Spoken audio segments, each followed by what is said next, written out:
Hello and welcome back to Lorcana Villain. My name is Baker, and today we've got a bit of a double whammy. I've been looking for an opportunity to finally cover the junior version of the set championship deck lists. I've only got about 9 to go through, and I've got a couple of emails that I was sent alongside a couple of them with just short stories that I'm going to read out, because I think they're nice stories. And like I said, the point is to highlight the juniors, but I knew it was never going to be a particularly long video, so I was thinking about something that I wanted to pair it up with. And then last night, or yesterday, at D23, we had a whole bunch of information released. Now, I don't tend to do just news updates unless it's like specifically for like card reveals and things like that, but there was so much revealed at D23 that I think it's a good chunk of information to go through, and it's a nice thing to pair up with our junior set championship list. So we're first of all going to go through all the news that we got at D23, and then we're going to talk through I've got 9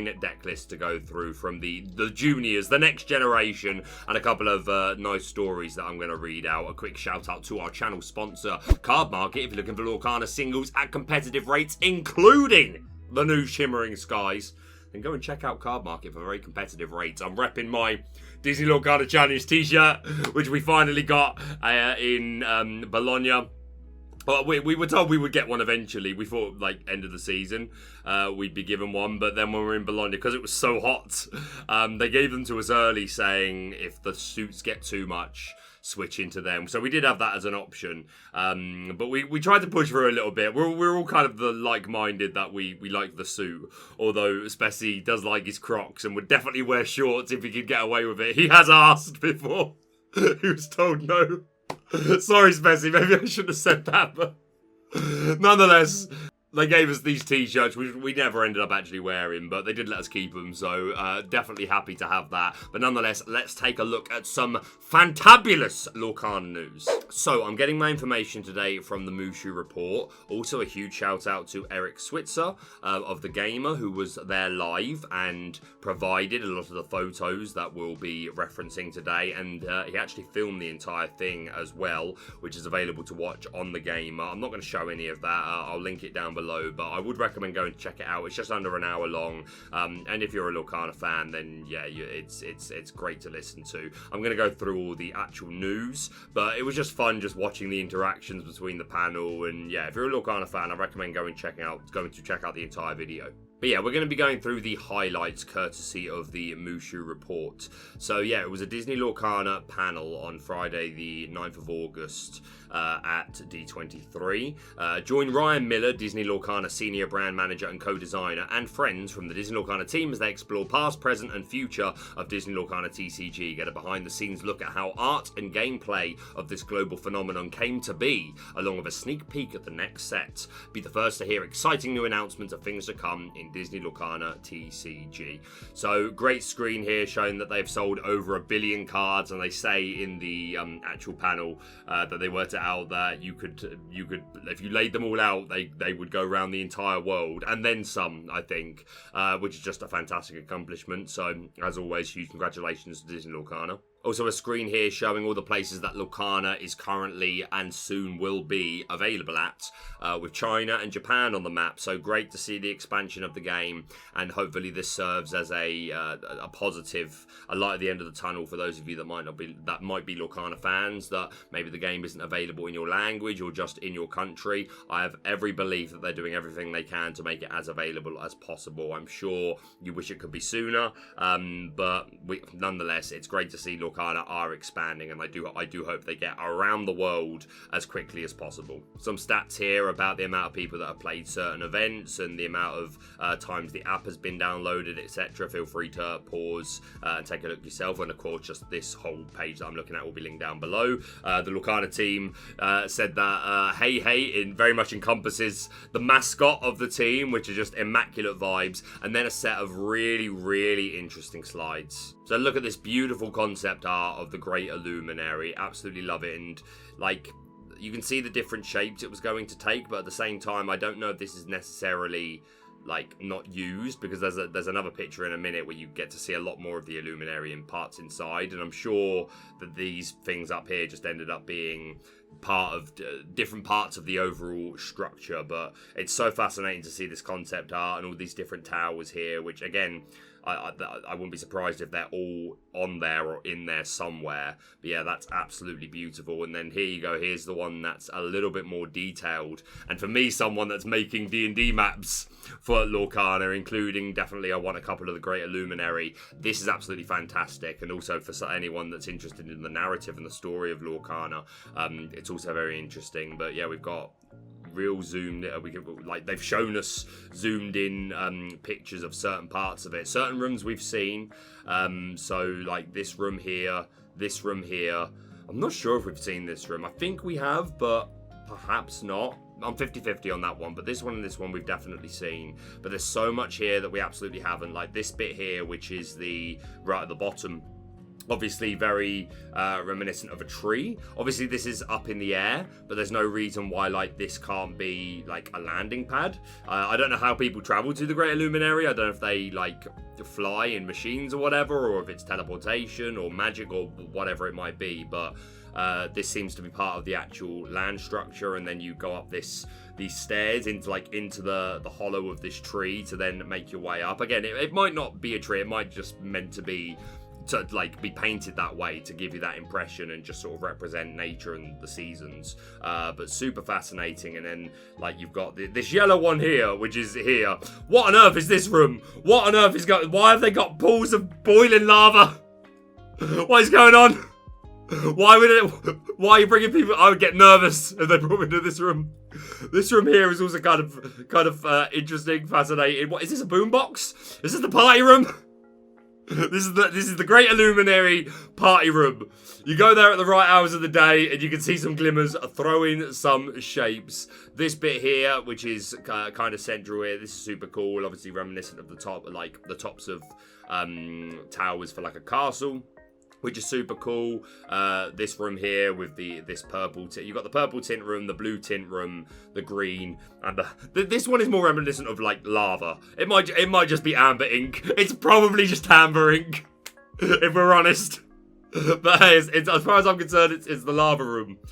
Snake's on his way there to turn the card key into the warm shape. That is such a niche joke, which so little of my audience is going to get. This room here, this looks like sludge and slime. Like these are barrels of slime. Again, it's emerald ink.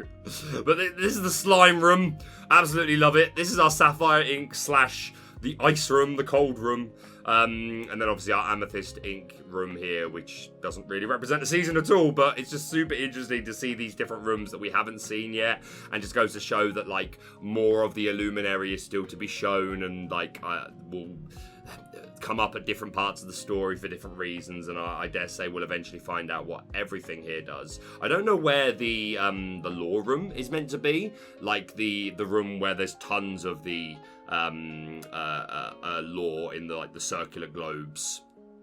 Like there's art of it, of like the brooms in there cleaning. I don't know where that's meant to be on here. It might not meant to be on here, but nonetheless, this picture is really fascinating, really beautiful. Super excited to see and hear more about specifically the Great Illuminary. More concept art here, early ink casting stations. Love it. Again, this looks quite similar to what it ended up being. I think this larger part here is slightly different, but because I remade this for a D&D map, so like this shape in the middle here, this is pretty spot on. There might be like a little bit of detail difference, but that's pretty spot on to what we ended up getting. And then obviously this globe in the middle, and showing the Lion King though in the middle of it is certainly different.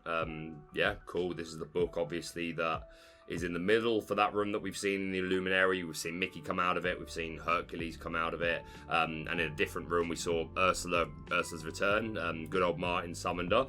This, I'm scared of this. Is anyone else scared of this?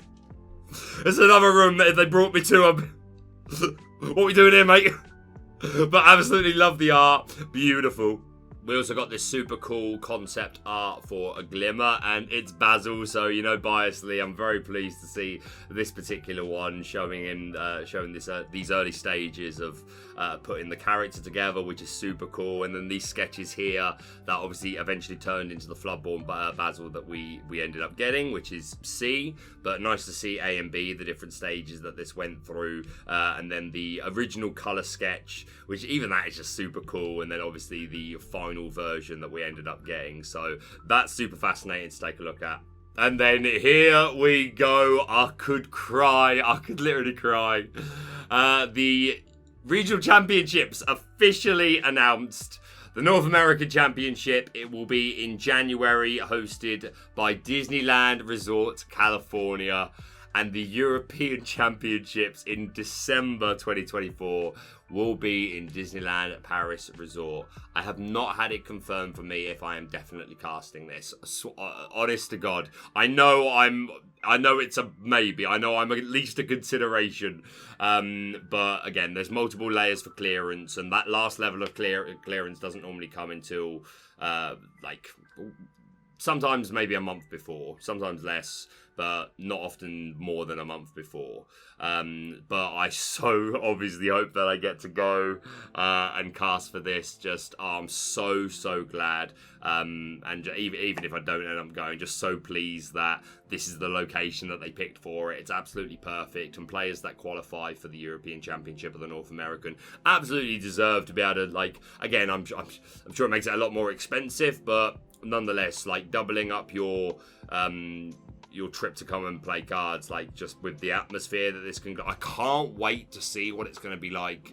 I can't wait, because you've got to think they're going to go a bit more, hosted by Disneyland. I have no idea what the decoration's going to, I've always thought the decoration for EU DLCs is pretty spot on. Again, we get the Illuminary, which we're lucky to get, but even just the posters and the photo ops around the room, again, it's not masses of stuff, but it's enough as far as I'm concerned for the first year, at least. But I'm so curious to see what they end up doing for Disneyland. I so hope they manage to get some characters to come for some photo ops into the room, and oh man, Lorcana's future is so bright. Could not be happier. And I don't think there's a screen for this, but it was confirmed also on the panel by the panel that Worlds, which will be next year, is going to be in Disney World, which icing on the cake. And there's more information that we're going to talk about now about Worlds. First of all, this one of a kind golden Mickey Mouse Brave Little Tailor. We've seen these before. They have been and remain the top 8 price for DLCs. There are 500, and it was also confirmed by the panel that these will be the prizes for DLCs until they're gone, until those 500 are gone. But for the World Championships, if you are able to take that crown, you get this one of one with that engraving. World Championship Mickey Mouse. What on earth is that going to be worth? Absolutely amazing, and something that I'm so excited for. We are getting an alternate art promo, A Whole New World. I absolutely called this a long time ago. Not that it's the most out there take. I'm sure many more of you did. It just seems like such a perfect card to give an Enchanted to, just because with it being such a prominent part of the game, it's such a famous and iconic song. And as much as I love the art for the original Whole New World, the distant shot, I think it's beautiful. I think this shot is just more classic of this song. So absolutely beautiful. There will be an alternative art version of A Whole New World that will be given out to everyone participating in the EU and NA regional championships. So anyone that's qualified for Euros or North American Championships, you are getting one of these. For the people who do not get invited, there will be also other ways to obtain this card.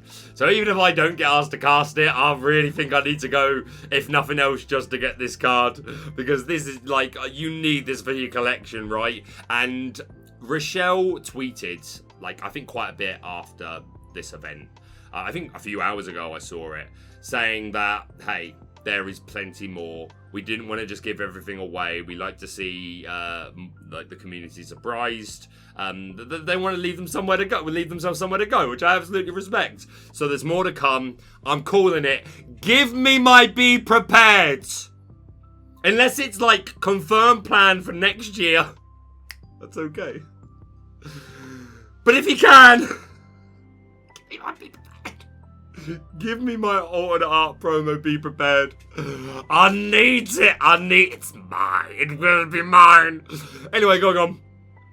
More exciting things for the future of Lorcana. A brand new event series for fans will be starting soon in the US and Europe. The event is for Disney fans with a focus on cooperative play and activities, including quests to do in Disney parks. The Disney Lorcana community will meet up to have fun activities and just have a great day. In addition, there will be signable free text cards for the fans, and Disney characters may be present at some of these events to sign those cards. So we're getting new versions of cards. The only one we've seen is this Mickey Mouse here. But it's going to have no text on the card and a space for you to be able to sign. Now, it's been confirmed that you can play with these cards, so I'm guessing that every one of these cards that are made are going to be vanillas, so that it is like the only text that's been removed is the flavor text, so it is like there's never any confusion about actually playing it. That would be my prediction. Still think that's super, super cool. There's tons of really good vanillas, like good art vanillas and like good characters, and again, like it kind of makes the vanillas cooler in a way. Like these will be the ones that you can go and get signed by characters. And again, this is something that I assume you can. Hopefully, you can get access to these cards, and hopefully, I can get access to these cards in a way where then, when I go to Disneyland, just in 3 months, 6 months, a year, I can take these and I can just get characters to sign them. But I want that to be as well as. I'm so glad to hear that they're planning like events to go to, like specific times where this is going to be like a highlight. That's great. I hope that's not the only opportunity to get these cards. I hope I can just get some of these. Like, what if I can't make this event, or any of them for whatever reason? Like, I'd like to know that these cards will be available for people to go and do this kind of in their own time. But I'm super glad that there are going to be actual events for them. Super interesting to hear a few more details about that. And next up, we have some set 6 cards. So we have already seen one set 6 card, the Oswald. I think that's the only one we've seen. But they revealed some more, and they are indeed the Mickey and Friends party in their pirate get-ups. This is something I absolutely called as soon as I saw the Piglet Pooh pirate captain. I was like, we're going to get them all as pirates. Super shocking that they are in across more than 2 colours. Like, because obviously Piglet's in amber. Like, I hate that I can't play them all together, but it's not the end of the world, really. I'm just moaning. But let's take a look at these cards as well as we can. We've got Donald Duck, First Mate, 3-cost Ingable 2/3 quest for 1, and Captain on deck. While you have a captain character in play, this character gets +2 lore. That's not bad going, to be fair. 3-cost, like 2/3 is a low stat line for a 3-cost, but if it's questing for 3, I mean, it immediately falls to things like Brawl, but we have no idea if Brawl's going to be in format at that point. We don't even know if it's surviving Shimmering Skies format. I think it will, to a degree, spoilers, even at lower counts, but we don't know what answers there's going to be to this, like Brawl, at this point in the game. And hey, it's Tinkerbell at the end of the day. It's aggressive. If you're building a heavy pirate deck, seems okay. We've also got Mickey Mouse Pirate Captain, which Ryan commented on saying like it was one of his favourite arts, and how can I disagree? Look at my boy. He's a 5-cost. This looks like a 4 to me. It could be a 2. No, I'm going to call this as a 4. Let me know if you think I'm wrong. Obviously, can't see the willpower, can't see the lore. It's a shift 3, and Marina's Might. Whenever this character quests, I assume that's as much text as you could find. Yeah, whenever this character quests, chosen pirate character gets +2 strength and gains. This character takes no damage from challenges this turn. So that sounds pretty interesting. Again, as long as we get hopefully a low-cost Mickey Mouse in Ruby or Emerald. There is already a 2-cost Mickey Mouse in Emerald. Might be a 3, but I would love a pirate to go with the theming. So if you are running this pirate deck, that seems pretty good. And again, we're in Ruby, which has things like Jolly Roger and some other pirates. So you'll have to see it. Although we are in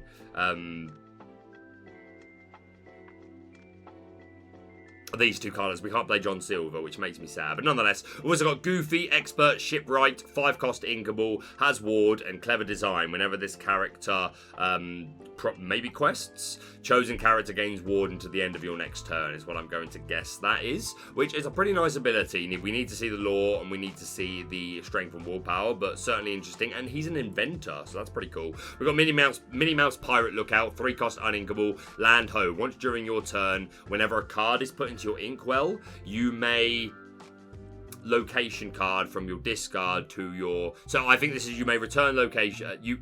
Once during your turn, when a card is put into your inkwell, you may return chosen location card from... You may return chosen location card from your discard to your hand, which is a pretty cool and interesting ability. It's an uninkable. Definitely need to see the stat line, but it's a super rare. And then we've got 4-cost inkable Daisy Duck Pirate Captain with Distant Shores. Whenever one of your characters, whenever one of your maybe pirate characters quests while at a location, probably deal damage or draw a card. It could be. Whenever one of your pirate characters quests while at a location, draw a card. That could be interesting. Needs to see the lore, needs to see the stats, but certainly some really colourful, flavourful characters, great art, and yeah, like once we see those stats, maybe they will end up being pretty good. We've also had it revealed that we are getting Chip and Dale. They are coming in set 6 to Lorcana. And in 2025, we are getting Black Cauldron. Now, I'm going to admit something here. I've not seen Black Cauldron, which I know a lot of people are probably going to say that's probably right up your street because people have said it before. So I will make it my mission to watch Black Cauldron before the end of the year. But always exciting for new IPs to come to the game. And one that I'm super excited for, we've got Pocahontas coming in 2026, which I'm a big fan of. How broken is Colours of the Wind going to be? How broken is it going to be? And is it going to be like our first, I don't know, like, it's every ink? It's represented by every ink, Colours of the Wind. It's bound to be broken. Some good characters in this. Governor Ratcliffe is obviously the villain. So, yeah, super excited for Pocahontas to come to the game. 2026 is a long time. It's good, though. They got to leave themselves somewhere to go. And next, we have the confirmation of Pixar coming to Lorcana. I'm so glad. I'm so happy. I'm so excited. It's going to be a while. 2026, hopefully early. But yeah, I'm so buzzing. Just give me Toy Story. Just give me Toy Story. Give it to me. And give me Nightmare Before Christmas. Give them both to me. Give me Nightmare Before Christmas. Give me Toy Story. Give me Nightmare Before Christmas. I want them. My mum would love Monsters Inc. I would also like Monsters Inc. But that's one of my mum's favourite films. And then like there's Brave, Cars, and we've already got Racers, so Cars. I imagine it's going to be a slow trickle. I mean, again, it's like they've just said to us Pocahontas isn't coming to 2026, so I doubt we're going to get everything at once. I dare say they'll trickle a few IPs, like maybe 2 or 3 into the first set with Pixar, and I reckon across the first year we'll get, I don't know, 6 to 8 IPs. Maybe that's optimistic. But please let Toy Story be one of the first ones. I'm begging you, and I really want Nightmare Before Christmas as well. But super exciting. This was a gift bag. Everyone in attendance for the panel got themselves this Lorcana 1-year anniversary pin, which I'm very delighted to say we got gifted at the Disney Tour in London the other day when I was picking up the D23 set. So I do have one of these, which I'm super glad because it's super pretty. They got a pack of Shimmering Skies, and I'm so jealous. They got the Mickey Mouse Playful Sorcerer, the D23 promo. I've said this before, like this is like outside of villains, this is probably my favorite art / character in Disney, like specifically this version of Disney of Mickey Mouse. I've got a plushie of it behind my green screen. So yeah, outside of villains, this is like probably my favorite character. And yeah, I desperately want this, so I hope I get the opportunity at some point in the future. And yeah, that's all of the information. So that's a whole bunch to be so incredibly excited for. The locations confirmed for Euros, North American, and for Worlds. Finding out the winner of Worlds is getting that Mickey Mouse, seeing that whole new world. And you got to imagine there's a whole bunch of other promos to be revealed. And like, again, as Rochelle has confirmed on social media, there's going to be more. So exciting. Pixar coming to the game, getting Pocahontas, getting Black Black Cauldron, getting Rescue Rangers. Let me know down in the comments what you are most excited for. Which Pixar franchise do you most want to be, like, if you could pick the first Pixar franchise to come to Lorcana, what would it be? But yeah, what's your favorite piece of information that's been revealed? It's so much. I'm so excited. The future of Lorcana is so incredibly bright. Alright, now we're going to move on to our Juniors Set Championship. So obviously this is, Shimmering Skies has been released now. I know a lot of people's heads are very firmly in Set 5 meta. There will be people that are competing in Toronto that will have their minds slightly in Set 5. So again, old format to many. But nonetheless, this is the next generation. So do please show them some support. Stick around and listen to their stories. Take a look at their decks. Maybe leave a nice supportive comment down below. But yeah, first of all, we're going to highlight one Lorcana Junior. And this person was brought to my attention by Dick Burns, who is very well known in the community, a name that may resonate with some of you, had great success at various Lorcana events. And they sent me this message. Hey, watched your video and saw the Junior video idea. There's a kid at my locals named AJ. I tweeted about him before. He's pretty good, and not just for a kid. He's just pretty good. He won a Stitch and a Champion playmat last Set Champs. This Set Champs, he is playing Amber Steel songs. And there he is with Dick Burns. Love Dick's t-shirt there, very cool. And yeah, our AJ here, clearly enjoying the enchanted Pride lands that they get to include in their deck. And there they are, I believe, with their father last Set Championship, attaining that Rockstar Stitch mat, which is an incredible accomplishment. And here we have their deck, a very aggro Steel Song version. So yeah, playing those 3 copies of Pride lands, which is just a great way of asking your opponent more questions, giving them multiple things to think about and have to deal with. Those 4 Sleepy's Flutes for great reach across the game when we're playing multiple songs. All should give us a good Ruby Amethyst matchup. For songs, we're of course on those 4 copies of A Whole New World, 2 copies of Grab Your Swords for great spread damage, good for facing into the Emerald Steel decks, 2 copies of Along Came Zeus for removal, 4 Storm, 4 Rage. We've got 1 copy of Bare Necessities to snipe those, Be Prepared, or just non-character cards of choice, 3 copies of The World's Greatest Criminal Mind, which obviously I'm a big fan of, and pairs really nicely because we are running the 4/4 Queen shift line, so we can manipulate strength and get a lot more characters into the range of World's Greatest Criminal Mind. And there's already some good targets like Maui, Hercules, Tamatoa, Simbas, but yeah, with the Queen you get a ton of value. So really nice song package to go with those Sleepy's Flutes. Running 2 copies of Cinderella Ballroom Sensation. No shift target, but just here to be a great turn 1 drop so that we can sing Storm Rage on, Strength for a Raging Fire. Our other 1 drops are of course the 4/4 Queen line. We've also got 4/4 Robin Hood, great shift line, great stats. 3 copies of Piglet Pooh Pirate Captain to be a really aggressive quester, so very much an aggro version. 4 copies of Smee for the stats. 4 Ariel to find those songs and sing them. 4 copies of Rapunzel as an alternative way of drawing. So really solid looking Steel Flute Song deck. So AJ, huge congratulations. Keep it up, and I look forward to seeing the rest of your Lorcana career. Next up, I'm going to read out a short email that was sent along with these lists. Hi Baker, my kids and I are checking in from Chile, Alaska, and absolutely love all your content across all platforms we've seen you in. Thank you very much. I heard you mention a juniors list and you were putting together and wanted to share our story. My 3 daughters, 8, 12 and 14 now, love the game and recently entered our 2nd set championships up here. They were the only people under the age of 20 to enter. Kalista Bell, my 12-year-old, and yes, named after Bell, love it, went undefeated in 5 Swiss rounds before finally coming just short of the championships. That's amazing.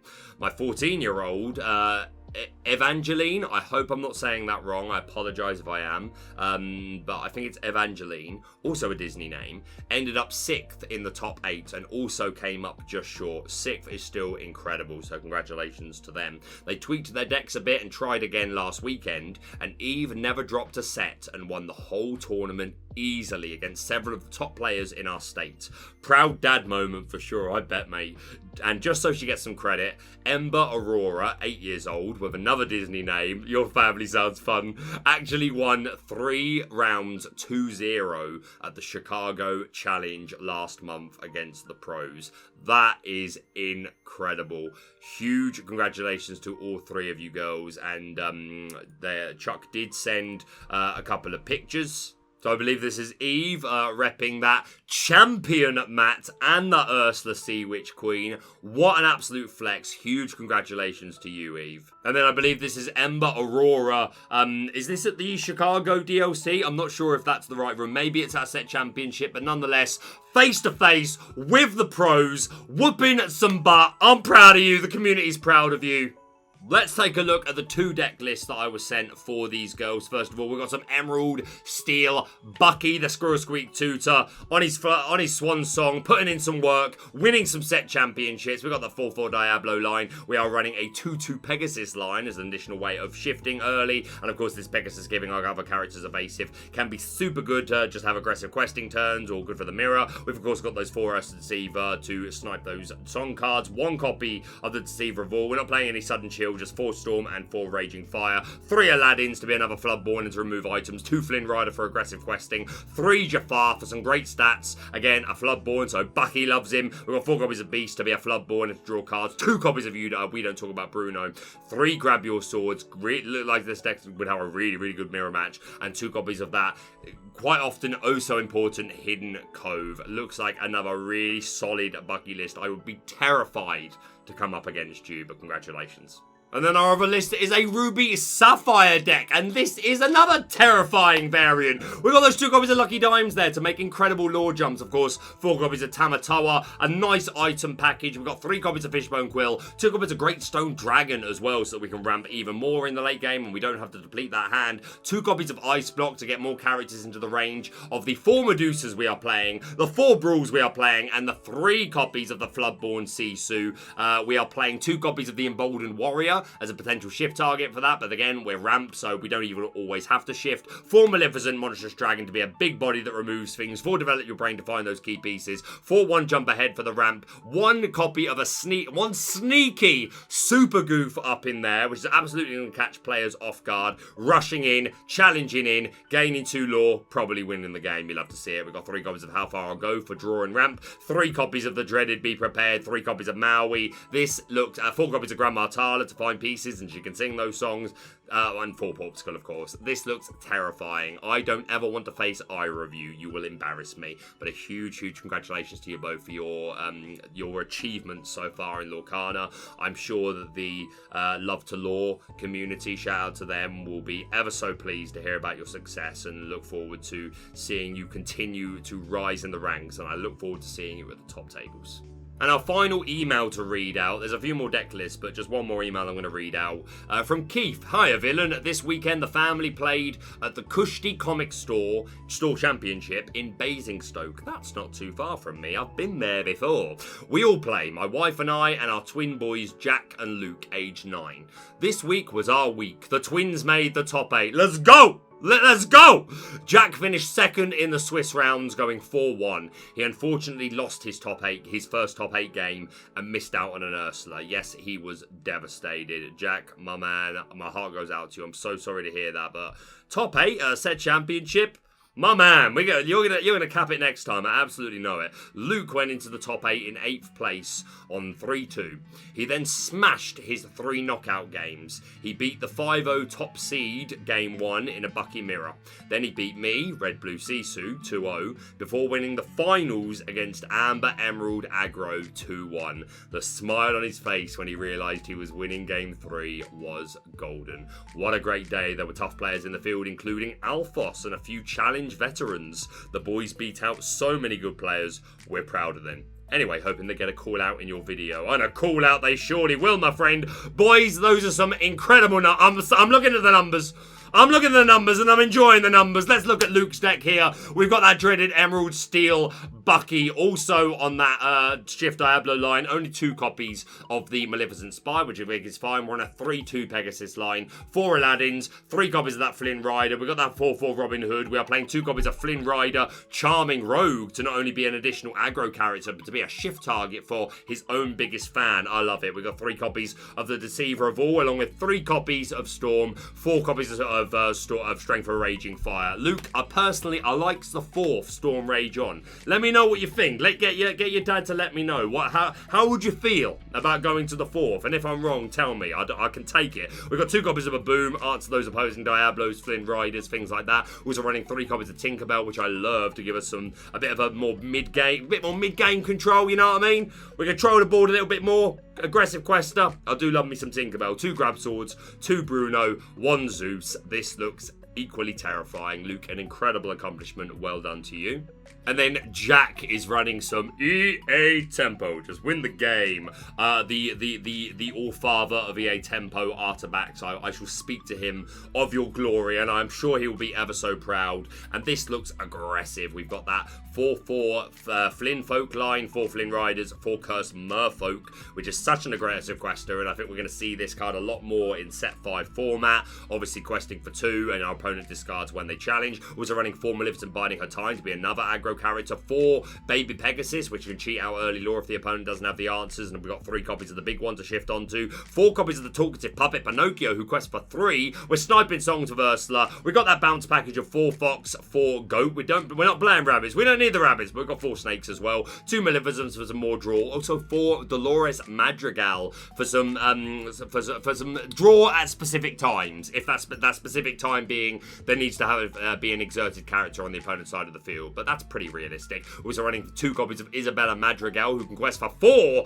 if she's the only character of the quest that's turn. That's aggressive. We're running 1 of the Floodborn Ursa the Sea Witch Queen, which obviously we've got some shift targets here. We've got the 4 copies of Ursa the Deceiver, and this can be a really nice bulky body to put down. It's hard to remove. We turn off their singing. We love to see it. 4 Friends, 1 Bruno, 3 Queen's Castle, and 2 Sorcerer's Spellbook.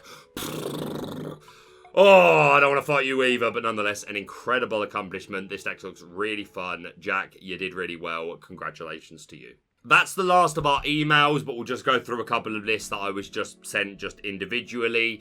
First of all, here we've got a really aggressive Emerald Ruby variant, running a lot of those similar aggro Emerald characters, but also 4 Cheshire Cat, who quests for 2 and banishes the character that challenges him. 2 of those Hey Hey, so that we can ramp when we're behind. We're running 3 copies of Hans, who's a 4-cost 3-3 quest for 3, super aggressive. 4 Donald Duck to help with card draw. 2 copies of Wildcat as a nice tech against opposing items. Get rid of those dimes, those quills, things like that. For 2 copies of Bounce for some board control. 2 copies of Signed Contract. Whenever your opponent plays a song, you can draw a card. Very nice. And if we don't need it, we can ink it. 3 copies of Deville Manor to be some passive lore gain early. 4 copies of Agrabah, which I actually really like, with that 5 willpower and 2 passive lore gain on a 3-cost inkable. Super aggressive. We're also running 4 Simba Scrappy Cub, who quests for 3. 4 Prince Eric with that removal option, and again another aggressive quester. And 3 LeFou, so that we can quest with these characters and then keep them safe and hopefully quest all the way home. So this deck looks, and it also looks particularly scary. A huge shout out to this person. Another Emerald Ruby here, Explore Lorcana. A lot of those same aggressive characters. Running 3 Medusa here, 4 Maui for ball control. 2 copies of Ray, 5-cost inkable, 3-3 quest for 3, and evasive. Outside of Medusa, that can be hard to get rid of. 4 Super Goof to come out of nowhere and snipe 2 Lord. 3 copies of Tinkerbell to be another annoying evasive character and give our characters evasive. Also on those 2 Wildcat for the items, we've got 4 copies of Flynn Rider. So in the mid to late stage of the game, once we've got a Maui or a Medusa out, this could put in a lot of work. 4 copies of Diablo. Yeah, we all know Diablo. We know what it do. It can be really strong. And 4 copies of Brawl to take out opposing Diablos, opposing Flynns, opposing Flavishams. Another really great looking deck. Aggressive. So congratulations to you. Next up, we've got Matthew with Small Steel. So we've got a Steel Song deck here, but a very aggro version. We've got the 4-2 Rockstar Stitch line, and our characters of 2 cost or less. We've got Kida, who's a 2-3 bodyguard. Wendy Darling, who's a 1-3 quest for 2. Simba, who's another bodyguard. We've got that Pooh Pirate Captain, who quests for 3 if we've got 2 other bodies. And we've got 4 copies of Making a Wish Lilo. So lots of great targets for this. 3 copies of Baloo to be another bodyguard and immediate +2 lore when he's removed. 4 copies of the Prince to be another bodyguard. This could get out of hand. 4 copies of Philatites, so whenever we play a hero, we gain a lore, and we've got quite a few heroes. We've got Simba, we've got Stitch, we've got the Rockstar Stitch, we have got Kida, the Royal Warrior, we have got Baloo is a hero, I believe. The Prince is a hero, I believe. Kida is a hero, I believe. And we've got 4 copies of Piglet. 5 cost uninkable, 3/5, quest for 3, resist 1. And if you've got no cards in your hand, then you can challenge ready characters. And this is very, like, we're not playing a whole new world. We're not even playing Rapunzel. This is very much a swarm deck. Just absolutely swarm the field. We've got 4 copies of Bare Necessities to hopefully help us snipe away those Be Prepared, which feels like it would be the biggest headache here. We've even got 2 Lanterns to help us get more bang for our buck and extend even more. 4 copies of Fortisphere just to be like our only draw in the deck. And again, giving Bodyguard could be pretty cool. There's already a lot of other Bodyguards in there. And 3 copies of Neverland to be some more passive lore gain. And 4 copies of Tiana in here as well to match the theme of not having a hand and lock down those actions. Why are all these juniors repping such terrifying looking lists? Well done to you, Matthew. And finally, we've got Max with some good old-fashioned Ruby Amethyst control. We've got 5 1-drops, 4 copies of Shonen Box Followers, and 1 Magic Broom. Running 4 copies of Kuzco, which I really like, and this deck's also one of those 3 Merlin Crabs, so they were still playing them this late into Set 4 format, which I absolutely respect. Great synergy with the Kuzco. Yeah, I really like Crab, and just spoilers, I think it's primed to come back in Set 5 format. We've got just 3 copies of that Flynn Rider, which I think is a perfectly acceptable number from my experience playing Ruby Amethyst. I do think 3 would do. We got a pretty full bounce package, 4 Fox, 4 Snake, 4 Go, only 3 Rabbit I do think is low, but we're running 2 copies of Dolores Madrigal, who has a similar effect and is a bit more, a quest for a bit more. 4 copies of that 3 cost Sisu for amazing stats. We've got a 2-2 split of Ladies, 2 Tremaine, 2 Medusa. We've got those 4 Brawl, which is compulsory in Set 4, 4 Friends, 4 Be Prepared. Just 2 Queen's Castle seems low to me, but if 2 is enough for you, then fair play. And 3 copies of Be King Undisputed. So plus those 2 Tremaine should give you a good matchup into Sapphire Steel and Ruby Sapphire already. So maybe that's how you warrant only 2 Queen's Castle. When you got Flynn, you've got the Flynn curve here as well. So yeah, super strong looking list. Congratulations to Max. And that is it for today's video. So we talked about a whole bunch of news from D23, a whole bunch of exciting stuff. Please let me know down in the comments what you're excited for concerning all that news. And yeah, specifically, which Pixar franchise do you most want to see first? Or do you predict that we'll see first? And yeah, please do show some love to these juniors. The hope is that, like, the idea here is to, I've got an audience that I'd like to use in positive ways as much as I can. And if I can use it to put a spotlight on, like, the next generation and, you know, give them some more confidence, then that's great. So do please contribute towards that. But that's pretty much it. Tomorrow you'll get the final Shimmering Skies set review, Emerald. I'll finally get that done, and then I'm going to have my 10 day 1 decks for set 5, even though I'm going to be very much late from day 1, but I'm still going to be calling it 10 day 1 decks. So there we go. But that's it from me for now. Thank you so much for watching. If you're brand new to the channel, please subscribe for all things Lorcana. Hit that like button to show support, and we'll see you soon.